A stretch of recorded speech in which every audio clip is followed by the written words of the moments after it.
anyway, a lot of you probably already seen, I produced a video about this. I live over in Constant Park on Manhattan and Radom. And I lived there for 24 years. Definitely changed. And I think that the strategy we need to pursue is sort of very well represented here. But I think that we have to realize that it's really the altitude we need to fight. Because if we fight the altitude, there is no other city in the country who will not agree with us. And we need to get our city to start joining other jurisdictions, including LA. I know that City Councilman Bonnen is also on top of this and want to get changes to happen. And I think that so that's one thing we need to do. We need to join with others and we need to fight the altitude. And the interesting thing is that in Europe, they actually changed the rate of approach. So they're doing a 3% rate, here we do 2%. And if we have pilots flying from here to Europe and they can actually manage 3%, that should be easy to do here also, I guess.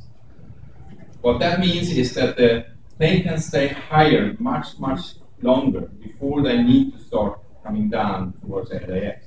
And we would hopefully then avoid a lot of the noise and pollution because they will go above 7,000 feet when they pass over our city. So that's one thing that we can fight, and we can have every city join us in that fight.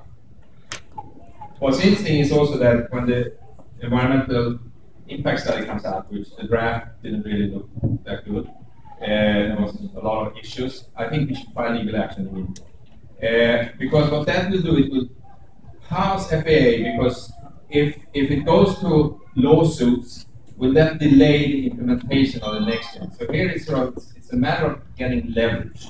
Our city, together with other cities, needs to get leverage. So FAA said, okay, we really don't want to delay this more than it's already delayed, so maybe we need to do some accommodations here, maybe, so we get to the table, so we can get the dialogue going. I think that's also needed. And that's what I'm going to fight for. I think this is something that, when they say that this has been going on, no, it has.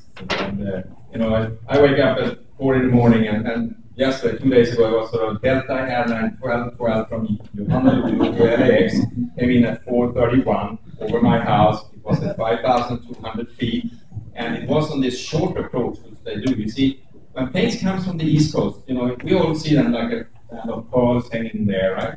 And then the planes coming up from north here, they come in the zigzag and they go, and they have to be slotted in. That's why they go all the way over to Montebello and make the turn, so they can fit them in.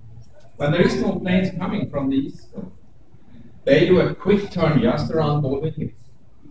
And then when they come around Baldwin Hills, they are on approach. They need to be down low.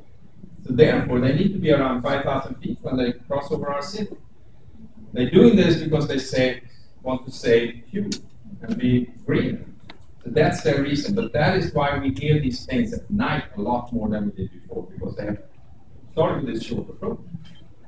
We need to fight that also. We need to sort of get them up in the air a little higher.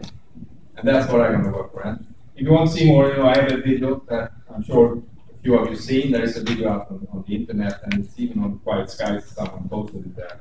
So you can see what I think and what I want to do about this. Thank you.